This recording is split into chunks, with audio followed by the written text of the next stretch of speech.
Et pourquoi êtes-vous en souci du vêtement?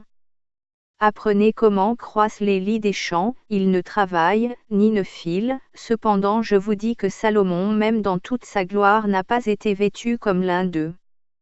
Si donc Dieu revêt ainsi l'herbe des champs, qui est aujourd'hui sur pied, et qui demain sera jetée au four, ne vous vêtira-t-il pas beaucoup plus tôt, aux gens de petite foi? Ne soyez donc point en souci, disant, que mangerons-nous? Ou que boirons-nous? Ou de quoi serons-nous vêtus? Vu que les païens recherchent toutes ces choses, car votre Père céleste connaît que vous avez besoin de toutes ces choses. Mais cherchez premièrement le royaume de Dieu, et sa justice, et toutes ces choses vous seront données par-dessus. Matthieu 6h28. Nous sommes dans les temps de la fin et la pression spirituelle devient de plus en plus forte. Cette pression qui se matérialise par des attitudes, habitudes, comportements, façons de vivre qui est en totale opposition avec la parole de Dieu. Dans certaines parties du monde, les hommes sont stressés, angoissés, craignant les situations difficiles de la vie. Ayant peur du lendemain, de la maladie, de la mort, du futur de leurs enfants. Ce système oppresse les hommes de toutes parts. Ce phénomène est plus largement répandu en Occident et la réponse à ce type de comportement sont malheureusement les médicaments, antidépresseurs, anxiolytiques et autres. Ce phénomène est si important qu'il peut même se répercuter physiquement par des maladies ou autres. Nous vivons dans une époque où le mal-être des hommes se fait de plus en plus ressentir à cause de la situation économique mondiale, l'assaut quotidien de mauvaises nouvelles, la pression professionnelle, les problèmes familiaux etc. Le mode de vie des hommes aujourd'hui est malheureusement basé sur le concret, les choses terre à terre, une situation difficile devra se vivre de front. Exemple, la maladie d'un proche ou une période de chômage sera l'objet de pensées quotidiennes. Notre Seigneur Jésus-Christ nous demande d'avoir un comportement tout autre, une attitude qui est totalement différente de celle décrite précédemment. L'attitude que nous devons avoir en tant que chrétiens, fils et filles du Très-Haut, c'est la foi. Qu'est-ce que la foi? Or la foi est l'assurance des choses qu'on espère, et la conviction de celles qu'on ne voit pas. Hébreux 11, 1. Deux mots ressortent de ce verset, c'est assurance et conviction. Cette conviction doit être basée sur le fait que la parole de Dieu est infaillible et que les promesses de notre Dieu sont oui et amen. L'assurance justement doit être en notre Dieu qui est notre Père et notre protecteur, consolateur, confident, Seigneur etc.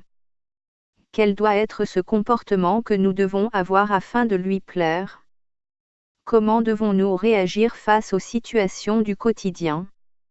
La parole de Dieu nous demande dans le livre de Matthieu de regarder premièrement vers le royaume de Dieu, c'est-à-dire lorsque nous avons une épreuve, une difficulté, un brisement, nous devons regarder vers notre Dieu et Père, Jésus-Christ qui est capable de nous sortir de toute difficulté.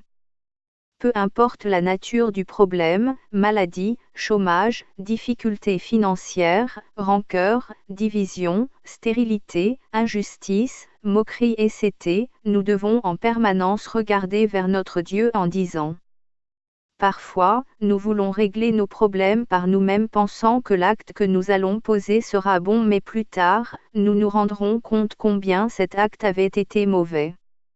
Le manque de foi, de confiance, d'assurance en notre Dieu, Jésus-Christ ouvre des portes à la peur, l'angoisse, le stress, l'incrédulité et Satan s'en sert afin de vivre une vie guidée par nos sentiments et non par la foi. Voici donc ce que signifie cette parabole, la semence, c'est la parole de Dieu. Et ceux qui ont reçu la semence le long du chemin, ce sont ceux qui écoutent la parole, mais ensuite vient le démon, qui ôte de leur cœur la parole, de peur qu'en croyant ils ne soient sauvés.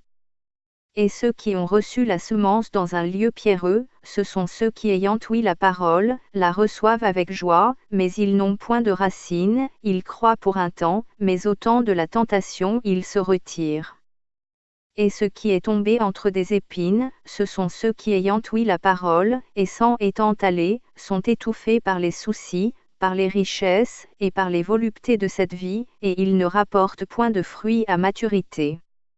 Mais ce qui est tombé dans une bonne terre, ce sont ceux qui ayant ouï la parole, la retiennent dans un cœur honnête et bon, et rapportent du fruit avec patience.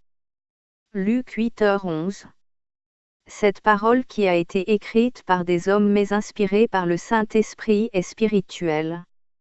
Nous devons comprendre que nous sommes dans une guerre pour le salut de nos âmes qui est spirituelle.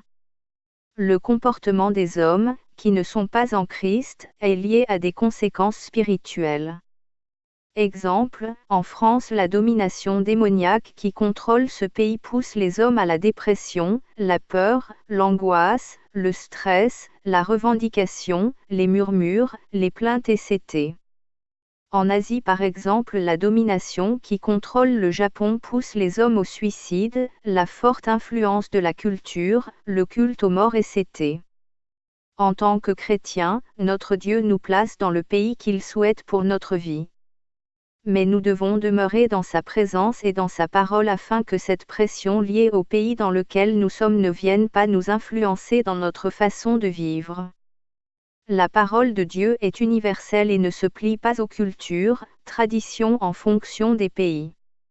Sanctifions-nous, préparons-nous, ne soyons pas séduits par la fausse beauté de ce système impie. Jésus-Christ revient bientôt.